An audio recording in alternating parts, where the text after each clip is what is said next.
Hoy comenzamos esta segunda sesión del día de hoy.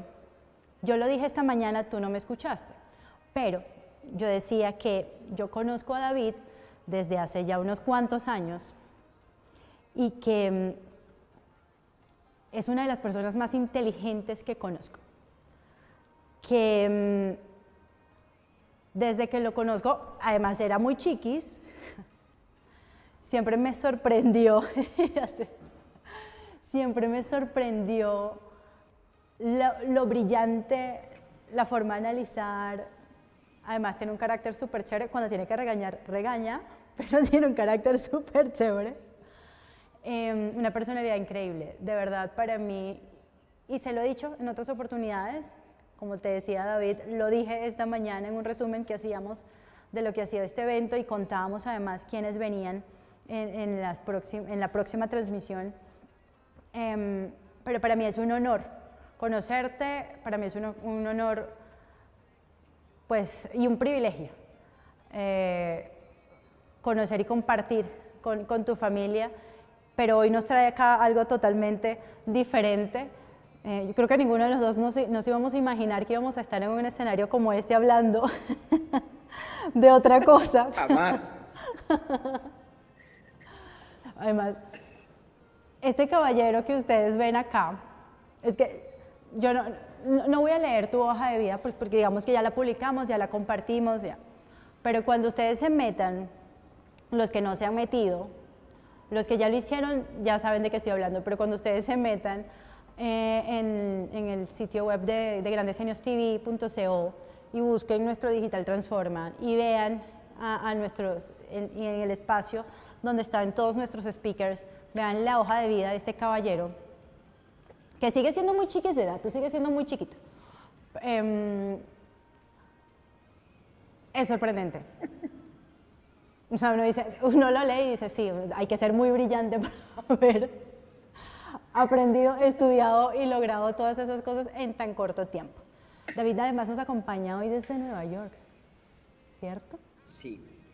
Pero a este paso que vamos estoy que me desaparezco, porque todo lo que vaya a decir va a decepcionar después de esa mal presentación.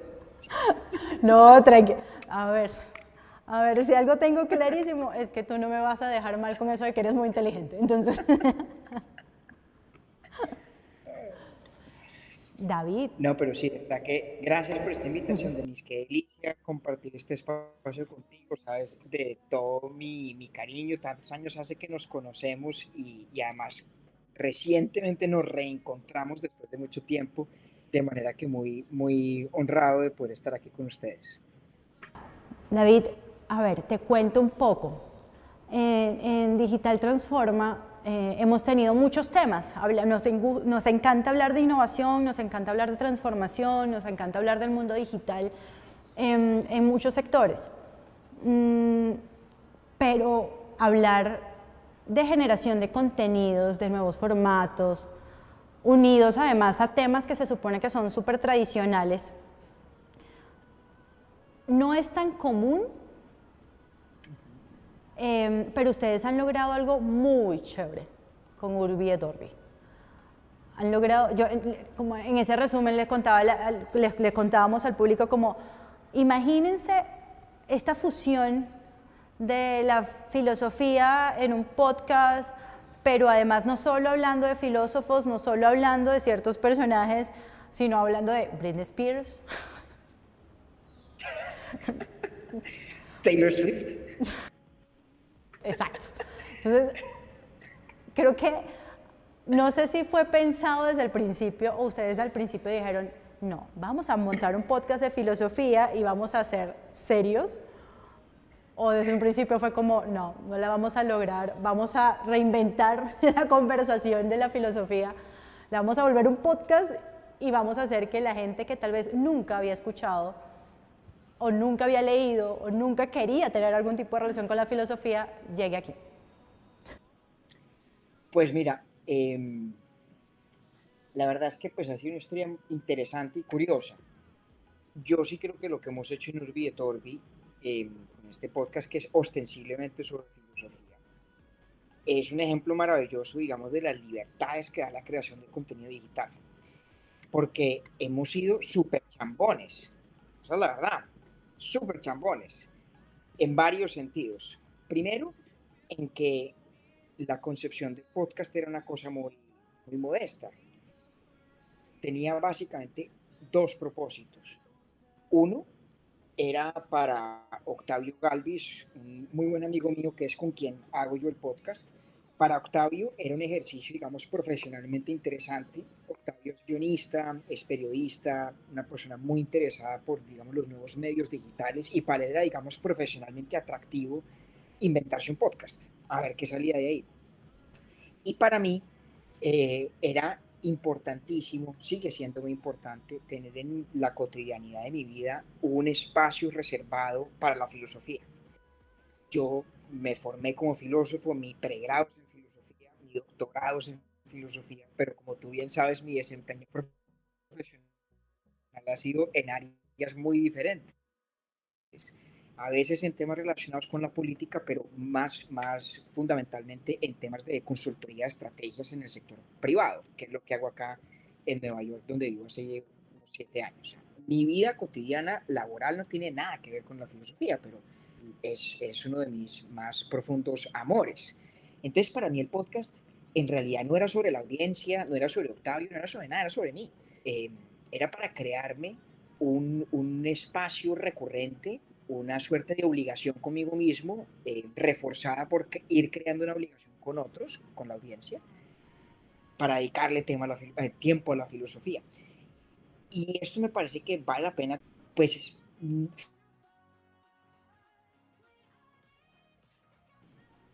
que además es, como digo, muy chambona desde el punto de vista de edición, de la técnica de grabación, de todo.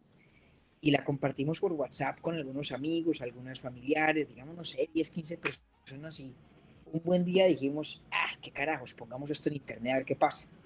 Y eso fue lo que hicimos. Y hemos ido construyendo y sofisticando y mejorando el contenido con el tiempo y de la mano de la audiencia. Y yo creo que esa posibilidad de construir sobre el camino en la creación de contenidos solamente te lo dan los medios digitales. Tú no puedes montar un periódico y decir que imprimes el primer día una edición chamboncísima, a ver cómo sale, y el día siguiente vamos viendo a ver.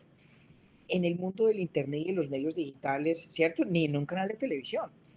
Eh, el universo es tan amplio, digamos que los códigos de interacción entre el creador de contenido y la audiencia son tan horizontales, y los costos de entrada, las barreras de entrada son tan bajos, que uno se puede dar el lujo y esa libertad maravillosa de empezar, explorar, descubrir, construir, corregir, enmendar.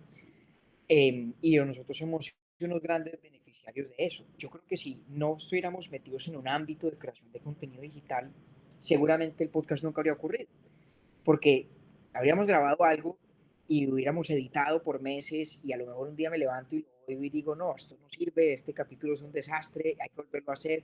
Y en el universo del podcasting y de los medios digitales en general, uno puede como desprenderse más libremente y ser más audaz y más arriesgado en eso.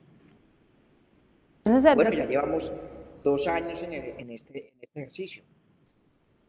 se unieron dos pasiones, la generación y la creación de contenidos con la filosofía, hechas persona, y terminaron sacando adelante este podcast que además, como tú dices, ha ido evolucionando y ha ido cambiando, que me parece fantástico. O sea, eso que acabas de contar de, sí, el mundo digital permite eso, permite iterar, permite decir, hoy vamos a hablar de estos temas, pero ¿por qué no probamos con esto?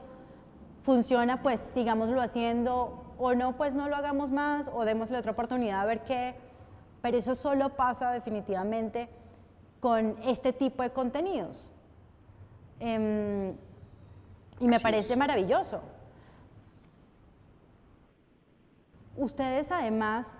Sí, no, es una maravilla. Ustedes además han logrado sacar el podcast de digital y organizar unas tertulias y unos encuentros súper chéveres donde la gente puede conversar con ustedes sobre estos temas, y es ahí donde entra una vez más todo este ejercicio de lo digital es una herramienta más para ayudarnos a relacionarnos. Además, tengo entendido, yo no he tenido la oportunidad porque no han hecho ninguna cerca de mí, pero tengo entendido que esas tertulias han sido un éxito en convocatoria. Sí, sí, sí, sí, total. Pues mira, aquí creo que ocurren varias cosas muy interesantes. La primera eh, es, digamos, que los podcasts en particular como un medio de interacción y de contenido, yo creo que tienen un efecto de empatía y de enganche con las audiencias muy particular.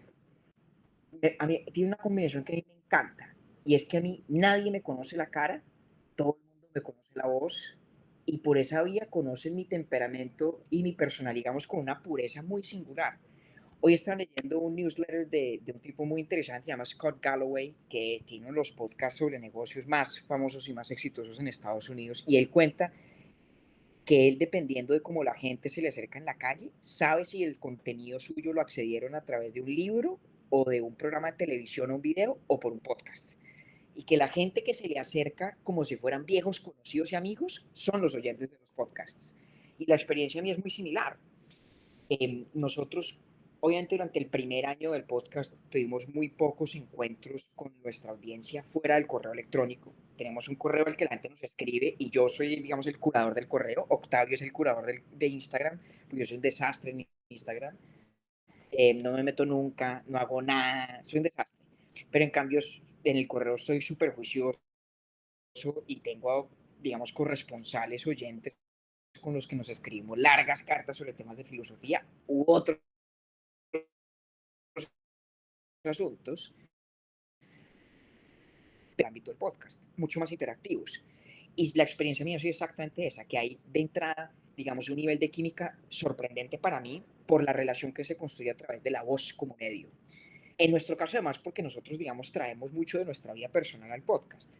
Por ejemplo, todos los oyentes de Volví saben quién es María Cristina, mi esposa. María Cristina nunca ha estado en el podcast. Nadie le conoce la voz a María Cristina a través del podcast. Exacto, excepto por una vez que grabó la lectura de un poema. No, ella es sobrada y es un súper personaje. O Camilo, el productor del podcast, que es primo mío. Camilo y María Cristina solamente han aparecido en el podcast grabando unos poemas de los que hemos hablado en algunos capítulos, pero nunca han sido contertulios en el podcast. Y todo el mundo sabe sobre ellos. Y a mí me escriben y me dicen, oiga, saludos a María Cristina. ¿Y qué está haciendo Camilo? Entonces, obviamente nuestro podcast tiene todo un universo personal construido sobre la base de lo que nosotros mismos compartimos en él, pero además está ese efecto que tiene tan singularmente la voz humana y el diálogo fluido, porque además tenemos solamente una regla, y es que cuando Octavio y yo nos sentamos a grabar, no tenemos guión y nunca regrabamos, a menos que haya una falla técnica que nos pasó una vez. Nosotros nos sentamos, grabamos un capítulo y eso es lo que sale. Entonces, aunque no es en vivo, es, digamos, sumamente fidedigno a la realidad de una conversación nuestra. Parece muy Entonces, chistoso, perdón que te interrumpa, o sea, él quería, pues él es guionista y quería hacer un podcast y quería ser sí. estructurado y ahora no hay guiones. No, es que además eso era imposible, lo descubrimos del primer capítulo. El primer capítulo iba a ser sobre Kant y sobre la moral kantiana, que es un tema, digamos, que mucha gente, aunque no sepa de filosofía, como que sabe que existe y sabe que es importante, ¿no? Pura y dura, pero digamos que el que no, hay gente que no sabe nada de filosofía, pero de pronto oído hablar del imperativo categórico de Kant. Entonces dijimos, bueno, hagámoslo sobre eso. Y nos pusimos a grabar y cuando llegamos a la hora de grabación no habíamos mencionado a Kant. Y ahí fue cuando nos dimos cuenta, pues, que nosotros no servimos para tener guión, no era por ahí. Obviamente con el tiempo le hemos ido, como también sabemos que tenemos esa propensión a irnos por las ramas, entonces nos hemos impuesto un poquito más de disciplina en ciertas cosas, pero fue muy claro desde el principio que tener guión era un fracaso, porque no lo íbamos a cumplir, pero que además, digamos, no era justo con la vocación del podcast de captar una conversación, una auténtica conversación.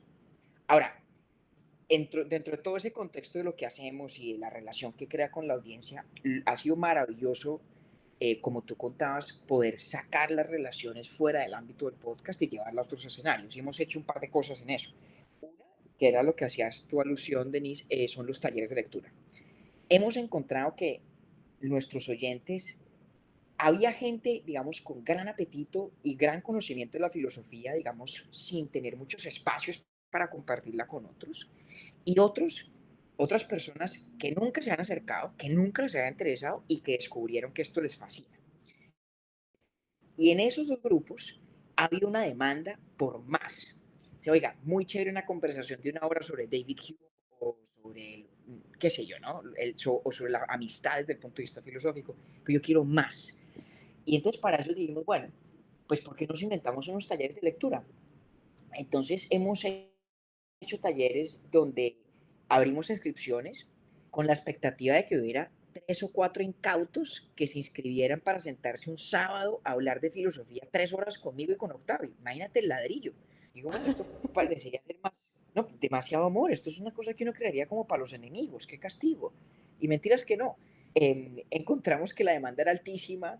Nos tocaba crear múltiples grupos por cada tema porque no queríamos que fueran muy grandes para poder tener diálogo y hemos tenido unos encuentros absolutamente espléndidos. Hicimos un taller de lectura sobre la genealogía, sobre el nacimiento de la tragedia, que es el primer libro que publicó Friedrich Nietzsche. Es un libro muy difícil, bellísimo, y tuvimos un grupo espectacular. Eh, Tuvimos luego un taller de lectura, por ejemplo, sobre un ensayo, ¿no? Intentando cosas. Hicimos uno sobre un libro y la gente se inscribía y le mandábamos el libro a su casa y nos reuníamos en vivo y digamos que pasábamos delicioso conversando sobre el libro. Y luego hicimos uno sobre un ensayo y nos pusimos el reto de mostrarle a nuestros oyentes que hay diferentes maneras de interactuar con la filosofía. Está el modo un poco más de cátedra, que es el que se sienta y escucha el podcast y estamos hablando Octavio y yo, pero esa persona, digamos, está recibiendo saberes. Está el que establece una correspondencia y se queda rumiando una idea, la comparte y me manda un email y yo le contesto a las 2 o 3 semanas y digamos hay un diálogo extendido en el tiempo, muy pausado, muy sesudo. Pero luego también está el sentarse a charlar in situ, de viva voz y en tiempo real, sobre la base de un texto. Y quisimos intentar textos, digamos, más largos, como el de Nietzsche, que es un libro completo, pero también este ensayo, que era un ensayito, mira, de verdad, de 20 o 25 páginas, y tuvimos 25. sesiones de 3 Ustedes lo horas están cada una. escuchando, perdón, ustedes lo están escuchando, ¿no? Un ensayito de 20-25 páginas. Me parece filoso. Pero mira, es un ensayito que tiene gran desproporción entre lo largo que es y lo profundo. Pero es un ensayo que dice, no los voy a aburrir con los detalles, pero básicamente ese ensayo dice que si el determinismo fuera cierto, es decir, si ninguno de nosotros tuviera libre albedrío, no cambiaría nada, no pasaría nada. Es un ensayo cuyo argumento va en contravía de las intuiciones que la mayoría de nosotros tenemos, ¿no? La mayoría de personas creemos que si uno no es libre, uno no sería responsable de nada, uno no podría culpar a los demás de nada, no podría resentirlos por lo que hacen, no podría felicitarlos las veces que aciertan, ¿cierto? Porque pues si nadie es libre de escoger y todo lo que hace está determinado, pues como quien dice, nuestro diálogo moral de los unos con los otros colapsaría. El ensayo sostiene todo lo contrario, es uno de los ensayos más influyentes en la filosofía moral del siglo XX. Es muy difícil, pero es súper interesante. Y bueno, vamos a poner este reto. Esto sí es, digamos, filosofía hardcore. Esto es como hacer un seminario en un programa doctoral de filosofía. Óyeme, y nos volvió a pasar lo mismo. Cantidad de gente que quería participar, unos no podían por el horario, el otro no podía porque no cabían los cupos. Tal. Y luego, digamos, esa es una experiencia espléndida. La única razón por la cual no los hacemos más frecuentemente es por las limitaciones de tiempo en vista de que mi trabajo no es en esto. Si yo pudiera dedicarme a esto, no haría nada más. Es lo que haría todo el tiempo. Saca tus Pero digamos, cuentas. Saca tus cuentas cuentas porque creo que no les de está las horas yendo mal, y con que no me Octavio, escuchen en la María empresa. Cristina y Camilo, que es como el equipo que está detrás de Urbi y Turbi, estamos en el proceso de definir un libro para un próximo taller de lectura que ya informaremos en el podcast y en nuestro newsletter y en la página web. Y luego tuvimos otra experiencia que fue aún más especial para mí, porque los talleres, claro, ocurrían virtualmente de todas formas. Dios bendiga Zoom. Yo desde Nueva York, Octavio desde Los Ángeles y nuestra audiencia desde Colombia, Estados Unidos, España, desde una cantidad de lugares conectándose por Zoom para esos talleres. Y luego el año pasado yo volví a Colombia en persona después de muchos años de no ir, por una cantidad de razones no podía, y fui a Medellín. Eh, y nosotros, cuando habíamos hecho estos talleres de lectura, nos habíamos aliado con una librería en Medellín, una gente maravillosa que se llama, la librería se llama Books, BUKC, que me imaginaba yo iban a aparecerse y resultó pues un encuentro de 2 o 3 horas donde hablamos de todo, de libros, bueno, de todo. Y fue una maravillosa oportunidad conocer en persona a muchos de estos oyentes. Y ahora lo último que está ocurriendo, con esto cierro la larga respuesta, es que cuando oyentes de Urbi y de Torbi vienen a Nueva York, me escriben y nos encontramos aquí en Nueva York, nos tomamos un café. Eh, entonces ha sido una absoluta maravilla construir comunidad alrededor de un tema que hay un grupo de personas a las que nos interesa, con el podcast como ocasión, pero digamos extendiéndose a estos otros muchos muy distintos escenarios de interacción para compartir con los demás. Te digo, te va a tocar ahora cobrar por café. Una vez más, te va a tocar sacar bien las cuentas, que no me escuchen en la empresa, pero te va a tocar sacar bien las cuentas, a ver De pronto no te si... estoy escuchando, me temo. ¿No me estás escuchando? Hola, hola. Ahora sí, ¿Ahora te sí? escucho. Ah, bueno. Te decía Sí. que te va a tocar cobrar ahora por café, que además, que no me escuchen en la empresa, pero yo tú empezaría a sacar cuentas porque entiendo que estés trabajando y entiendo que te vaya muy bien en este tema de la estrategia y todo, consultoría y pues todo este cuento, pero creo que el podcast está agarrando un vuelo bien interesante. Cuando hicimos la publicación en Twitter, varias personas, algunos lo hicieron público, algunas me escribieron por privado y me decían, yo lo oigo. O sea, me parece muy chévere, me parece muy chévere. Y además tú nos cuentas eso. Bueno, han hecho tertulias que han sido un éxito rotundo, los talleres, que además encontraron este público que estaba de alguna forma abandonado, posiblemente sea un público muy joven como ustedes, que quería conversar, que quería tener, no, y no digo excluyendo a otros públicos, pero sí entendiendo que por ser menos formal, sin que eso quiera decir que sean estrictos en lo que están conversando, han logrado abrir un espacio muy interesante para personas que de otra forma no hubieran llegado a la filosofía. Y tú lo decías, tenemos los que saben, los que han leído, los que están súper metidos en este cuento, y tenemos personas que nunca habían sabido absolutamente nada de esta historia y han terminado involucrados y súper ultra mega fans de Urbi et Orbi. Sí. Este ejercicio me parece muy interesante porque además comenzó con esta conversación de, oiga, lancemos un podcast a ver qué pasa, y mira todo lo que ha pasado en muy corto tiempo. Sí, total. Y yo creo que una de las cosas más estimulantes para mí es la cantidad de gente que ha decidido estudiar filosofía, fruto de Urbi et Orbi. Tenemos varios oyentes que se han metido a hacer maestrías en filosofía, digamos, personas que ya tienen más de 30, más de 40 años. Como también tenemos, por ejemplo, hay un pelado que es un personaje que me escribe con frecuencia y se llama Camilo. Camilo empezó a escucharnos cuando tenía 16 años, se graduó del colegio, me parece que este año, y se metió a estudiar filosofía como pregrado, fruto de la experiencia con Urbi et Orbi. Eh, entonces, lo que dices es absolutamente cierto. Todo tipo de públicos, todo tipo de personas con intereses distintos, y la verdad es que creo que el podcast sirve una cantidad de propósitos. Nosotros cada rato lo decimos incluso al aire. Hay gente que escucha lo que nosotros hacemos para estudiarlo, ¿no? Hay gente que lo escucha para despertarse, de pronto preguntas que no se ha hecho. Hay incluso gente que lo escucha para dormir y me parece perfecto. Nosotros tenemos oyentes que nos cuentan que se oyen los capítulos parándoles bolas y después se los repiten cuando se acuestan a dormir y quedan profundos. Les ayuda a somnífero. Me parece un uso absolutamente legítimo el podcast. Entonces, hay de Sí, todo. con él. Hay de todo, hay de todo. Eso es una maravilla. Pues yo no sé si ya han estado preparando todo el tema del merchandising, ya estaremos esperando los mugs, las camisetas, Las Lo gorras. hemos hablado, lo hemos hablado muchas veces porque además algo que hicimos desde el año pasado, que ha sido una nota, es nosotros tenemos muchos oyentes que son artistas, sobre todo muchas mujeres artistas que nos oyen, eh, y empezamos esto fue una idea de Octavio, una idea maravillosa de Octavio, y dijo, oiga, ¿y por qué no a cada capítulo le ponemos una imagen? Porque nosotros, pues cuando lo hacer subastas de esas obras de arte. Y tenemos oyentes que se han llevado unas obras espectaculares, unas que yo me muero de la envidia, pero pues claro, nosotros no las podemos comprar porque somos los, somos los que estamos subastando. Eh, y digamos, hemos tratado como de vincular cosas afines.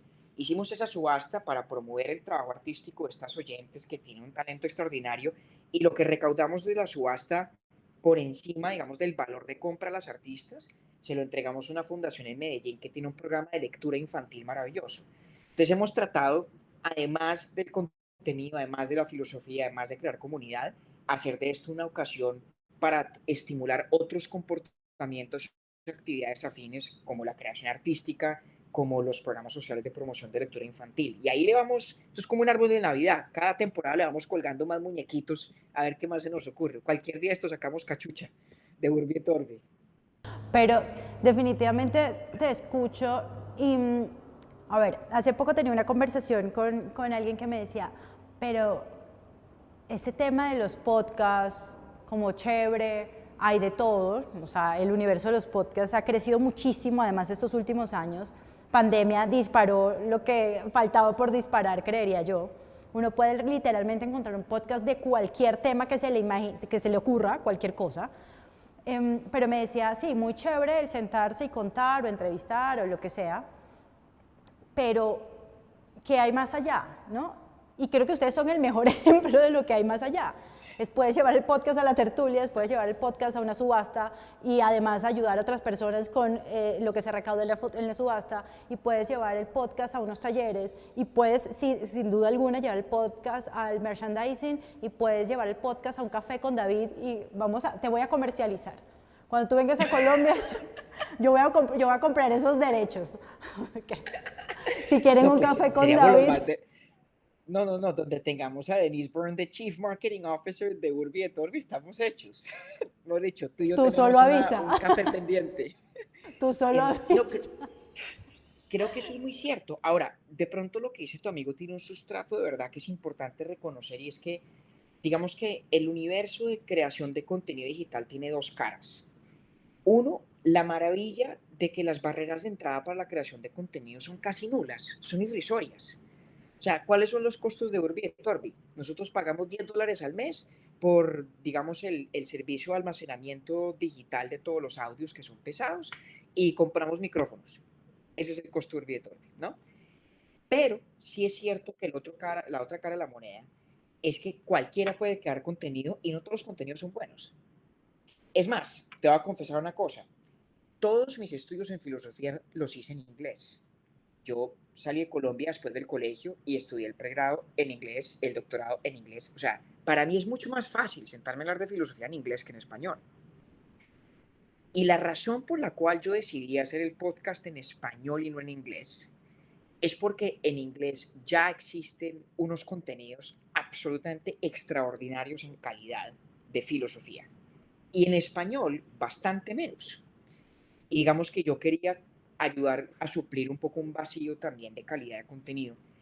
¿A qué voy con esto? La audiencia de contenidos digitales tiene que también ser muy consciente de ejercer una curaduría activa, eh, porque hay muchas cosas buenas, hay algunas cosas excepcionales, hay muchísimas cosas mediocres y hay algunas flojísimas.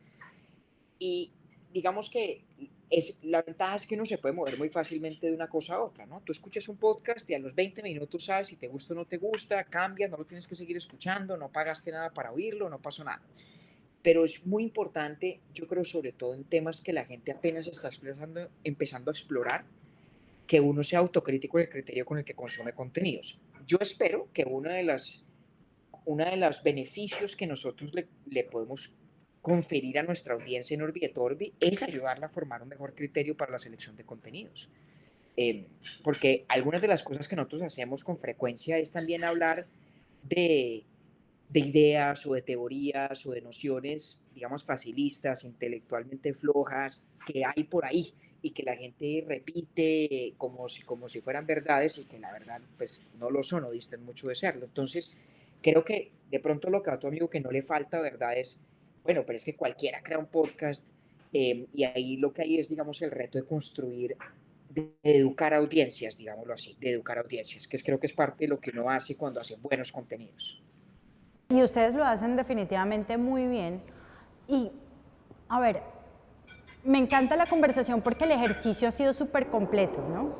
Y creo que ha tenido y ha ido pasando por todos los matices, desde el nos vamos a inventar un podcast en el que uno quiere, porque uno quiere hacer un podcast y el otro quiere hablar de filosofía, vamos a hacer guión, no, ya no vamos a hacer guión, nos vamos a ir solo a podcast, no, ahora tenemos tertulias y todo lo demás, pero también lo vamos a hacer para relajarnos y conversar, pero queremos hacer, no sé, un ejercicio serio, vamos a hablar de filósofos, vamos a hablar de eso, pero vamos a hablar de Britney Spears. Y después de todo esto, queremos educar a las personas, pero que se relajen. Claro, claro, total. Digamos que nuestro único parámetro en el tema del contenido realmente es solo hablamos de cosas respecto de las cuales podemos decir algo inteligente con cierta autoridad. Yo no soy el experto mundial en ninguno de los temas de los que trato en el podcast, ¿no? En ninguno. Pero yo solamente hablo en el podcast de cosas sobre las que he leído, sobre las que he pensado, sobre las que he estudiado.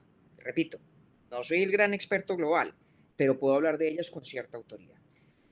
Entonces, ese ha sido, digamos, nuestro parámetro y ese parámetro es lo que nos permite identificar hacia dónde podemos flexibilizar y hacia dónde no. Entonces, ¿cuáles han sido, por ejemplo, las maneras como flexibilizamos también? Cuando abordamos temas como la experiencia de Britney Spears con lo que se llama en inglés el conservatorship del papá. Me imagino que muchos de ustedes habrán oído en los medios de cómo el papá de Britney Spears controlaba las finanzas de ella y un juez en Los Ángeles hace poco le devolvió a Britney el control sobre todos sus asuntos económicos. Y ese es un tema que de hecho suscita una cantidad de preguntas filosóficamente importantes. ¿Por qué hicimos ese capítulo? Para demostrarle a la gente que el rigor con el que el filósofo piensa es una destreza mental que se puede desplegar en todos los ámbitos. No es tanto sobre si yo soy experto en Platón o no, o sobre si me leía Descartes o no. Sí, eso también es la filosofía. Pues la filosofía es sobre todo una forma de pensar con rigor. Y cuando tú aprendes a pensar con rigor, lo puedes aplicar en todos los ámbitos, incluso cuando lees noticias sobre Britney Spears. Sobre Taylor Swift contamos una anécdota muy interesante, algo que le pasó a ella. La cuento muy brevemente. En alguna grabación de un video musical suyo, un asistente de producción, digamos, tuvo el descaro de ir a tocarle la cola, digamos, invasivamente. Y Taylor Swift lo demandó y lo demandó por daños y perjuicios tasados en $1. En las relaciones de justicia, por ejemplo. No me voy a meter en las profundidades de eso, pero hicimos un capítulo alrededor de eso, donde Taylor Swift era la excusa, pero hablamos de otras cosas. Entonces, siempre nos cuidamos de hablar de cosas sobre las que tenemos algún grado de autoridad para ser respetuosos, digamos, de esta responsabilidad del creador de contenidos, de atenerse a lo que hace bien, ¿no? Zapatero a tus zapatos, pero hacerlo de una forma que también acerque a audiencias muy distintas a las discusiones de la filosofía.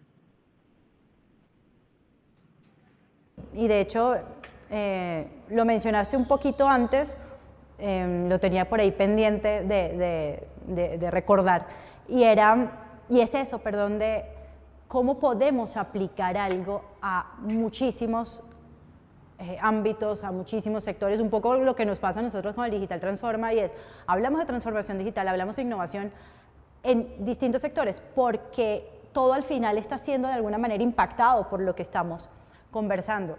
Y lo que tú dices es súper cierto, que nosotros entendamos o no entendamos la filosofía. Me siento como cuando yo leí el libro El Secreto, que dice, usted entienda o no entienda la ley de gravedad, se aplica.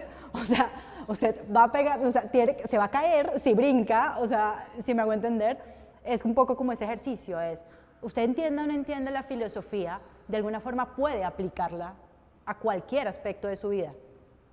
Claro, y de hecho, digamos, hay como dos versiones de esa aplicabilidad. Hay ciertos temas dentro de la filosofía que tienen una vocación práctica de sí, ¿no? Por ejemplo, las discusiones en ética. Cuando uno se sienta a discutir filosóficamente cuestiones de ética, las conclusiones teóricas a las que uno llega son de inmediata relevancia práctica, por la naturaleza del tema. Ahora, eso no es cierto de todo en la filosofía. Hay discusiones que uno puede tener súper complicadas acerca de la filosofía del lenguaje, pero uno no va a cambiar la manera de hablar fruto de la filosofía del lenguaje. En ética uno sí puede cambiar su manera de actuar. Entonces, hay temas en la filosofía que son de inmediata relevancia práctica. Y luego hay una relevancia práctica de la filosofía como modo de pensar. Que el filósofo lo que hace en esencia es, digamos, como poner orden conceptual por donde se asoma. El filósofo se aproxima a un problema y dice, a ver, esta pregunta que parece una en realidad son dos o tres. Aquí hay un tema que es independiente de este otro. Estos dos conceptos parecen lo mismo, pero no lo son. Si esto se da, se sigue que aquello también. El filósofo es, digamos, una persona que le da aseo mental a nuestro aparato conceptual, ¿no? Es un gran organizador de la mente.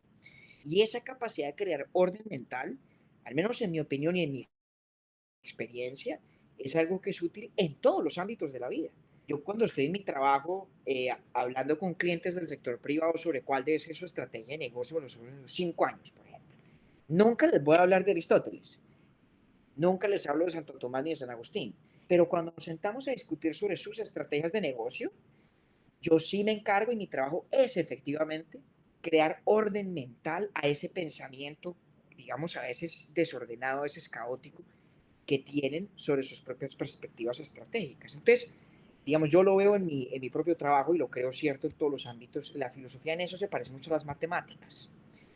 La gente que tiene, digamos, inteligencia cuantitativa y numérica, la usa en todo, lo cual no significa que esté pasándose todo el día derivando las demostraciones del teorema de la imposibilidad de Gödel o que esté todo el día aplicando el teorema de Pitágoras. Pues no, pero su capacidad de pensar con rigor cuantitativo le sirve en todo. Algo parecido pasa, yo creo, con la filosofía y es, creo, una buena parte del valor que le presta o que tiene Urbi et Orbi para sus oyentes. Eso espero yo, al menos. Hace la última,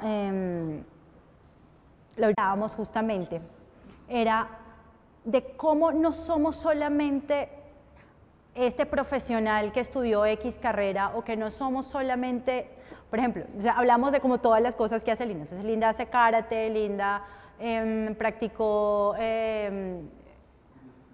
bicicross, Linda además quería estudiar ingeniería pero terminó estudiando comunicaciones, nunca quiso ser periodista y terminó siendo periodista de tecnología y le tenía miedo a la tecnología en su momento y hoy es la directora de comunicaciones de Google. Y también trabajó con organizaciones de derechos humanos y cómo de alguna forma terminamos imprimiéndole un poquito de cada uno de estos saberes, de cada una de estas cosas que hacemos y logramos ser lo que somos tanto en lo personal como en lo profesional. Posiblemente ustedes no podrían hacer Urbi et Orbi hoy si no hubieran estudiado, aprendido, hecho las cosas que han hecho. Hasta trabajado en la empresa en la que trabajas. Y Claro. lo decía súper bien ahorita, yo en mi estrategia, cuando estoy hablando con mi cliente, yo no le hablo de Pitágoras, o no, de Pitágoras ahora, de Aristóteles, o no le hablo, pero sí puedo agarrar y decir, es que, no sé, me acordé de Kant, o me acordé de fulano, o me acordé del otro, y digo, porque yo sí te voy a ser honesta, yo he leído cosas de filosofía, pero no me acuerdo de la mitad de los nombres. Entonces yo soy de las que escucha el podcast y, mira, ahora sí sé cómo aplicar todo esto. Entonces, pero eso te ha permitido, haber estudiado eso, ponerlo en práctica con el podcast, te ha permitido aterrizarlo de una manera mucho más sólida con tus clientes el día de hoy. Claro, claro que sí. Digamos que tener el podcast hace que mi contrario no lo estaría, lo cual además hace que sea un recurso que está todo el tiempo, digamos, disponible, lo tengo a la mano permanentemente. Pero además aplica la inversa también, fíjate. Mi experiencia trabajando como consultor también me ha dado unos hábitos de trabajo, de disciplina, de cómo estructurar mi tiempo, de cómo trazar metas y hacer el seguimiento de que se cumplan y tal, que ha sido clave para que Burby funcione. Por ejemplo, a mí me fascina, porque lo aprendí como consultor, sentarme a armar los gráficos de cómo es nuestro desempeño frente a la audiencia. Entonces nosotros hacemos reuniones internas donde miramos cómo se comportan los capítulos, cada capítulo a qué grupo demográfico le atrae más para que vayamos encontrando patrones, cuáles son los... Y encontramos cosas muy interesantes. Por ejemplo, obviamente nuestra audiencia no es gigantesca porque la filosofía, digamos, elige a sus propios oyentes. Es bastante más grande comparativamente de lo que yo a veces pensaba, pero lo más importante es que quien nos oye se escucha los capítulos completos. Eso para nosotros fue un descubrimiento muy interesante, fruto de que yo cogiera en el ámbito, claro, de que yo cogiera en el ámbito del podcast y aplicara el tipo de análisis que hago en el trabajo. Cuando yo me siento a mirar, digamos, la segmentación de los productos de un cliente y su penetración de mercado, pues hago unos modelos en Excel y no sé qué tal. Y cuando hago lo mismo en el podcast, descubro cosas. Y descubro, y es una de las cosas que a mí más me gusta de nuestro experimento de Burby de Orbit, no es tanto cuánta gente nos oye. El que nos oye, se oye todos los capítulos y se los escucha completos. Y eso es realmente sorprendente, además, porque son largos, son de 1 hora. Y a veces la gente se lo oye por partes, pero se los escucha. Entonces, digamos que esa retroalimentación de experiencias y de saberes va en ambas direcciones, ¿no? Lo que yo hago en el podcast me sirve en el trabajo que hago como profesional, pero además mi experiencia laboral me ha permitido también hacer que el podcast funcione con la ayuda de Octavio, María Cristina y Camilo de la manera como en efecto funciona. Insistir hasta que nos inventemos algo con Urbi et Orbi y grandes genios. Tú verás, Vamos para esa. Tú claro. Piénsalo, te traemos más seguido a Colombia. Yo creo que tu papá y tu mamá me lo van a agradecer. Los voy a sumar como mis aliados. Voy a hablar con tu mamá. Vamos para esa. Porque realmente, y lo repito, este ejercicio, una vez más, que comenzó con 2 amigos diciendo yo quiero hablar de filosofía porque estudié eso, no lo aplico, no lo ejerzo oficialmente. Y el otro diciendo, a mí me gusta la creación de contenidos, a mí me gusta hacer guiones, a mí me gusta todo esto, yo o sea, soy el mundo audiovisual y quiero ponerlo en práctica. Se unen y arman todo esto aún sin pensarlo, porque además parte de a ver, cuando uno, para mí eso está dentro de los mitos de los emprendedores o los mitos de los creadores, y es, usted se tiene que enfocar específicamente en algo. Puede que a algunos les funcione, pero no a todos les funciona. Usted como emprendedor tiene que tener toda una estrategia de negocios desde el día cero. A unos les funciona, a otros no les funciona. Es que usted dijo que iba a montar un podcast de filosofía, entonces tiene que ser serio, formal, estructurado, súper lógico. A unos les funciona y a otros hablan de Britney Spears y de Taylor Swift.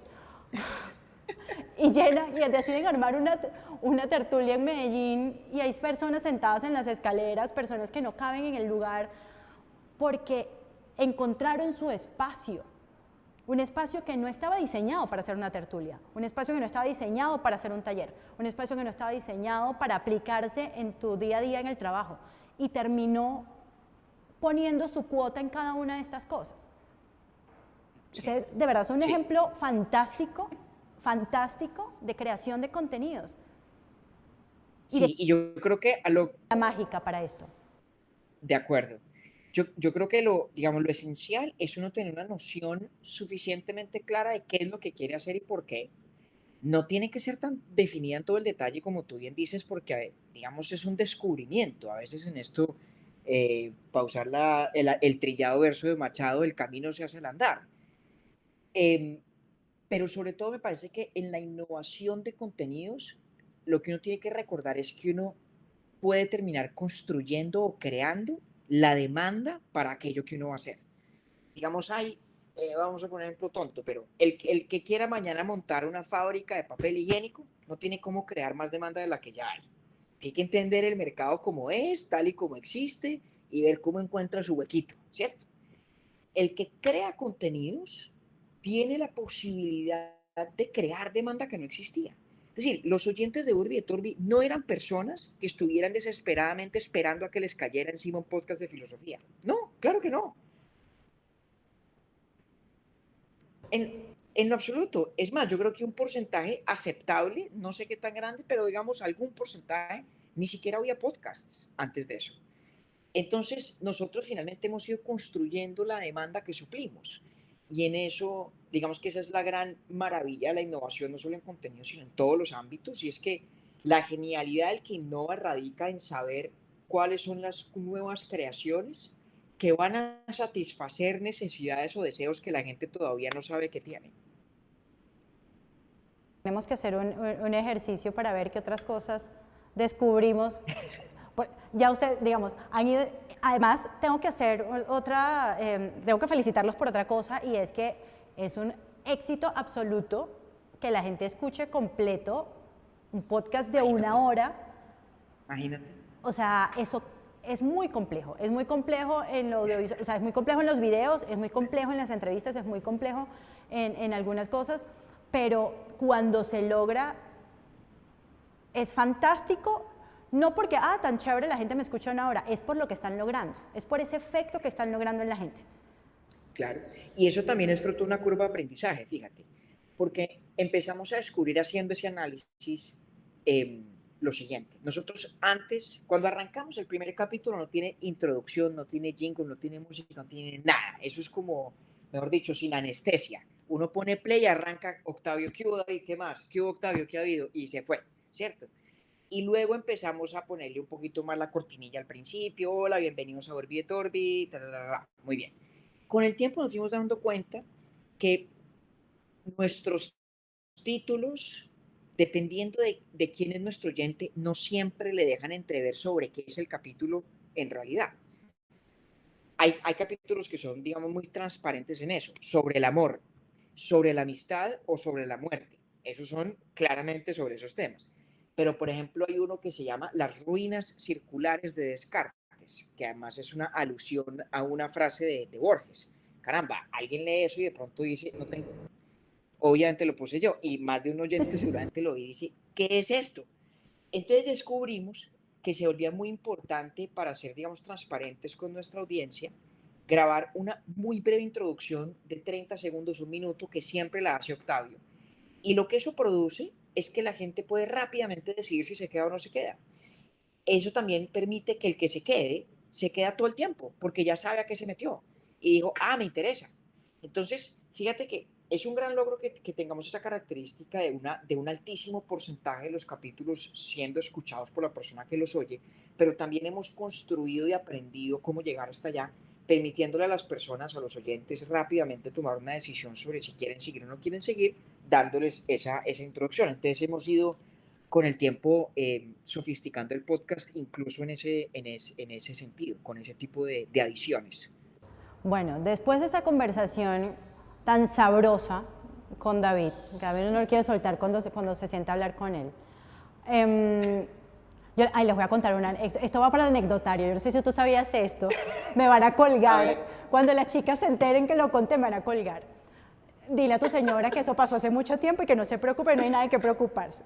Era muy chistoso porque David entraba a la oficina, ¿okay? Pues el cliente, David entraba a la oficina y yo tenía un grupo, mi equipo, todas eran muy chiquitas, todas eran muy jóvenes. Obviamente David él entraba y todas mandíbula para abajo, listo. Como yo soy un tanto mayor que David, entonces, y era la jefa de todas las demás, entonces yo podía darme el lujo, y él entraba a la oficina, yo lo saludaba, lo abrazaba, y todas me miraban con cara de puchero. Y era muy chistoso porque en medio de todo eso, que era muy gracioso, y que podíamos conversar de trabajo, y conversábamos muy pocas veces de cosas que no fueran de trabajo, pero en alguna ocasión se logró un poquito más.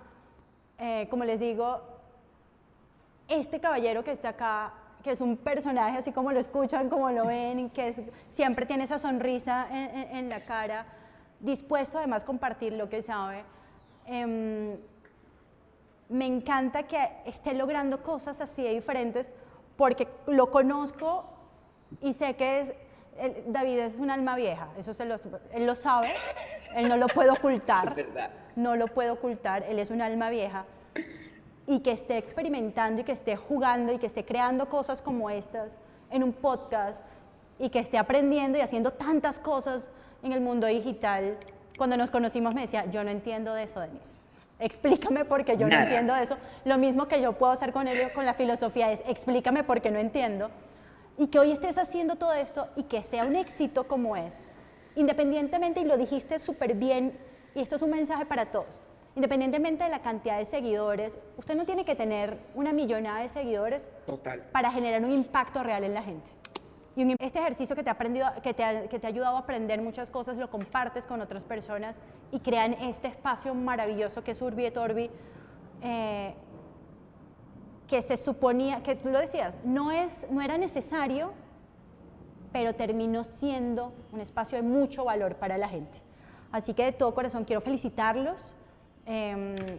Gracias. Vamos a hacer cosas, vamos a hacer muchas más cosas, lo tengo claro, no los voy a soltar. Voy además a exigir antigüedad, entonces... Tienes prelación garantizada. Vamos a hacer cosas. Gracias. Y hago énfasis en esto último que dijiste. De verdad que es muy chévere uno darse la oportunidad de explorar nuevas oportunidades de hacer cosas diferentes, porque lo que dices es absolutamente cierto. Yo soy un tarado de la tecnología, la verdad es que sí lo soy. Yo no tengo Facebook. Mi Instagram es paupérrimo.